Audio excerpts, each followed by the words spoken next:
Les pâtes, c'est toujours vite fait et souvent très économique. Mais on peut se faire plaisir avec des produits qui ont l'air un peu plus coûteux à la base, mais que vous pouvez trouver souvent à bon prix.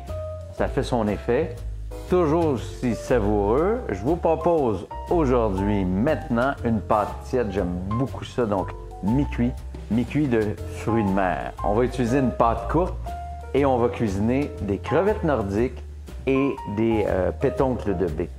On retrouve ça très souvent à bon prix dans tous les supermarchés. En version surgelée, ça se dégèle très bien et ça reste vraiment savoureux, même une fois dégelé. Un coup d'œil rapide sur les ingrédients dont on aura besoin pour faire cette recette-là. Des pâtes courtes, si j'ai des rigatoni, mais vous choisissez les pâtes que vous aimez. Pétoncles de baie, ça c'est des petits pétoncles. Petits pétoncles qui nous viennent des eaux froides de l'Atlantique, donc on en a dans le Saint-Laurent. Ça ici, c'est des crevettes nordiques. Pas besoin de vous dire que c'est un produit absolument extraordinaire. C'est déjà cuit, ces crevettes-là, donc on a juste besoin de les réchauffer un peu. Ils sont souvent traités à Matane, mais dans les faits, on les appelle crevettes nordiques parce qu'elles sont souvent pêchées au nord de cette île. Donc, on va avoir besoin également des petites tomates cerises. Ça aussi, on en a toujours à bon prix. C'est toujours savoureux, peu importe la saison. Des herbes fraîches, citron, oignon rouge, un petit peu de tabasco vert pour donner un punch. Des herbes salées, un classique chez moi, évidemment. Et on va avoir besoin d'ail. C'est à peu près tout pour faire cette recette-là. Première étape, comme on le fait d'habitude, on va faire cuire les pâtes. Donc, on va faire cuire les pâtes et là, on se fie aux recommandations qu'il y a sur la boîte, mais on goûte au fur et à mesure pour s'assurer que c'est cuit à notre goût. Donc, j'ai déjà salé abondamment mon eau. Je rajoute des tiges de basilic que j'ai en stock et de tiges de persil plutôt que les sécher, plutôt que les jeter. Vous connaissez la formule. Je donne déjà de l'amour, de la saveur là-dedans. Et je jette ça. Ça prend à peu près 7 à 8 minutes à cuire. Pendant ce temps-là, j'attaque le reste de la recette qui est toute simple. Dans le fond, c'est comme si je faisais une salade. Alors, imaginez une salade un peu ceviche. Très rafraîchissante, très parfumée. Un gros bol dans lequel je vais glisser mes pétoncles. Attention, on les égoutte et on les absorbe beaucoup parce que beaucoup de jus une fois qu'elles sont dégelées. Même chose avec les crevettes, donc moitié crevettes nordiques, moitié pétoncles. Et on va les cuire d'une certaine façon. On va les cuire d'abord en ajoutant un petit peu de piquant, dans ce cas-ci du tabasco vert au jalapeno. Très bon, parfumé, pas trop piquant, c'est juste ce qu'il faut. La beauté de cette recette-là, c'est que ça se fait le temps de la cuisson des pâtes. Donc, à peu près 8 minutes à faire une fois que vous avez vos ingrédients à portée de main. On ajoute à ça un mélange d'huile d'olive et de canola, toujours pour le même principe, pour pas qu'il y ait trop de saveur d'huile d'olive prenant. Et ce qui va être important quand on le fait, quand on fait une ceviche, évidemment, ce qui est important, c'est d'ajouter de l'acidité. Dans ce cas-ci, ça sera du jus de citron. Donc, on va mettre le jus d'un citron entier dans cette recette-là. C'est ce qui va cuire en partie, je vous le rappelle, mes fruits de mer. Et on va saler, parce qu'une ceviche, en ce qui me concerne, c'est bon quand c'est salé et que ça soutient bien l'acidité. On va saler ça avec, évidemment, mes herbes salées. Vous voyez là, juste en faisant ça, le pétoncle instantanément se contracte un petit peu, cuit légèrement, et c'est ce qu'on veut. Donc, on peut préparer ça en amont.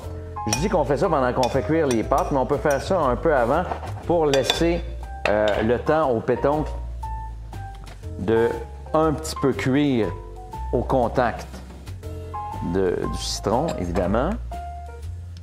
À ça, parce que je trouve qu'il n'y en a pas assez, on va ajouter un citron pelé à vif. Pelé à vif, là, c'est qu'on va chercher les suprêmes de citron. Donc, on prend un couteau, on y fait une bonne base, on vient appuyer notre citron sur la base et ensuite, avec un couteau qui coupe, très bien, c'est important, on a très bien les outils, hein, c'est toujours fondamental, on vient prélever ici la pelure jusqu'à la chair. On veut pas le blanc est trop amer. On veut juste l'acidité du citron. Ça prend le temps que ça prend. C'est un moment un petit peu délicat, mais c'est tellement zen. Et on va prendre ici notre couteau et entre les membranes, on va prendre les suprêmes qu'on va prélever comme ça et qu'on va glisser dans notre mélange ici pour ajouter vivacité et acidité.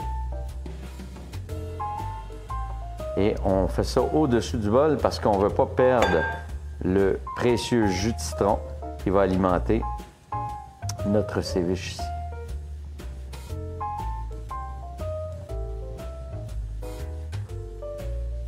On vient presser encore un petit peu notre citron.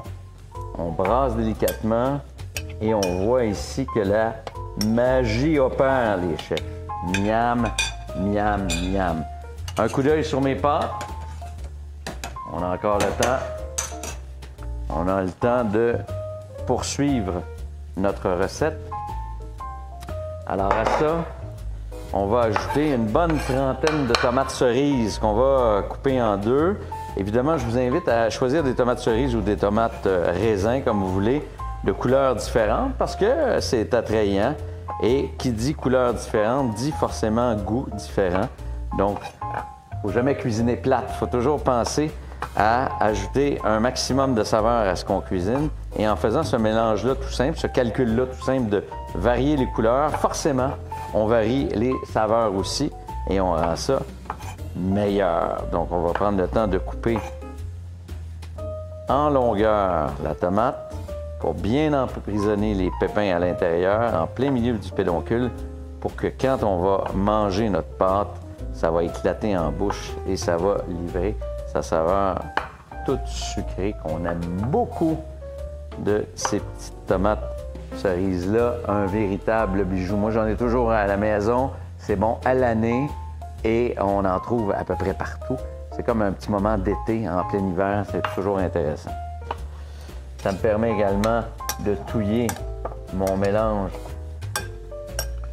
de pétoncles. Ces petits pétoncles-là, ça n'a pas besoin de mariner tellement longtemps parce qu'ils sont petits, sont savoureux comme ça. On peut les manger crus. Les crevettes de Matane, les crevettes nordiques sont déjà, je vous rappelle, déjà cuites. Donc, on n'a pas besoin non plus de les faire cuire d'une certaine façon. C'est ça qui est intéressant. Donc, j'ajoute ça tout doucement. Une bonne vingtaine de minutes en marinade comme ça, ça va être juste intéressant. Ça va permettre aux fruits de mer de dégager leur saveur aussi. Et ce qu'il y a de bien dans cette recette-là, hein, c'est que vous pouvez dire « Ah, je vous sers une pâte aux fruits de mer! » Et ça va vous coûter pas tellement cher pour épater la galerie. Ça, c'est toujours intéressant. C'est le propos de cette section de recettes d'ailleurs. Cuisiner à bas prix pour un maximum de saveur et un maximum d'effet. On va ajouter nos tomates. On va retouiller. Qu'est-ce qui nous manque à ça? Bien, il nous manque encore un peu de saveur, même de l'ail. Ça, c'est important, de l'ail frais. Dans ce cas-ci, on peut utiliser notre presse-ail sans problème, parce qu'on ne fait pas chauffer l'ail, donc on ne risque pas de dégrader la qualité de l'ail et le goût en brûlant l'ail. Donc, un bon 2 à 3 gousses d'ail là-dedans, ça va donner vraiment un punch de saveur super intéressant.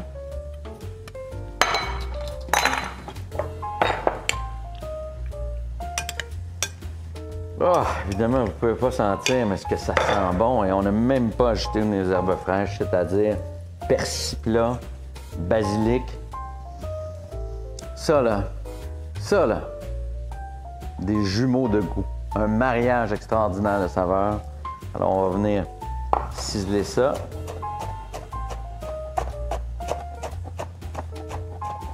Vous voyez, hein? Je glisse mon couteau pour pas abîmer la fibre. Hein, pour pas écraser la fibre des fines herbes. Je veux qu'elle soit taillée et non écrapou.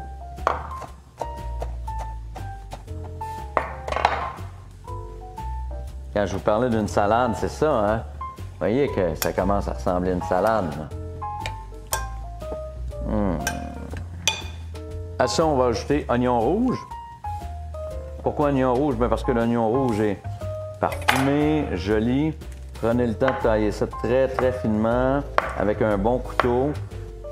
Une véritable dentelle, c'est ce qu'on veut, les chefs.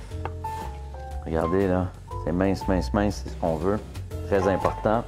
On vient ajouter ça. On brasse un peu.